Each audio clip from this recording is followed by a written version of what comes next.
முருகன் குறிஞ்சி நிலக்கடவுள். முருகன் என்றால் அழகு என்று பொருள். மயில், சேவற்கொடி, பாம்பு இவற்றோடு காட்சி தருபவர் முருகப்பெருமான். முருகனை வழிபடும் சமயமானது கௌமாரம் என்று அழைக்கப்படுகிறது. யாமிருக்க பயமேன் என்று உரைத்த பக்தர்களின் மனதில் நம்பிக்கையை விதைப்பவன் அழகன் முருகன்.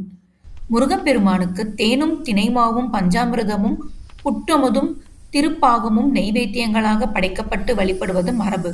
இதை தவிர முருகப்பெருமானுக்கு உகந்த ஒரு பிரசாதம் இருக்கிறது. அது என்ன தெரியுமா? அதன் பெயர் கந்தர்ப்பம். முருகனின் மற்றொரு பெயர் கந்தன்.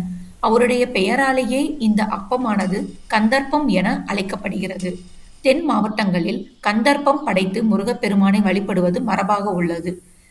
கந்தர்ப்பத்தை முருகப்பெருமானுக்கு தைப்பூச திருநாளன்றும் வைகாசி விசாகத்தன்றும் ஆடி மாதத்தில் வரும் ஆடி கிருத்திகை அன்றும் கந்தசஷ்டி விழாவின் போதும் நெய்வேத்தியம் செய்து வழிபட்டால் நமது மனோ விருப்பங்களை முருகன் நிறைவேற்றுவார் என்பது ஐதீகம். முருகப்பெருமான் வழிபாட்டில் கந்தசஷ்டி விரதம் மிக முக்கியமான ஒரு விரதமாகும். திருச்செந்தூரில் ஐப்பசி மாதம் வளர்பிறை சஷ்டி திதியில் சூரனை அழித்து தன் அவதார காரணத்தை முருகப்பெருமான் முற்று பெற செய்தார். இதுவே கந்தசஷ்டி விழாவாக கொண்டாடப்படுகிறது. கந்த சஷ்டியின் போது முருகப்பெருமானுக்கு மிகவும் பிடித்தமான கந்தர்ப்பத்தை நெய்வேத்தியம் செய்து வழிபடுவது சிறப்பானதாக கருதப்படுகிறது.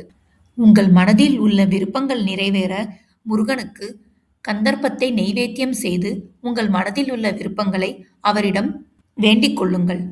வெகு விரைவில் உங்கள் மன விருப்பங்கள் அனைத்தும் முருகப்பெருமான் நிறைவேற்றி வைப்பார். கந்தர்ப்பம் எப்படி செய்வதுன்னு டிஸ்கிரிப்ஷனில் இருக்கு. உங்களுக்கு இந்த தகவல் பிடித்திருந்தால் ஓம் முருகான்னு கமெண்ட் பண்ணுங்க. இது போன்ற ஆன்மீக தகவல்கள் மேலும் அறிய சேனலை லைக் பண்ணுங்க, ஷேர் பண்ணுங்க, சப்ஸ்கிரைப் பண்ணுங்க.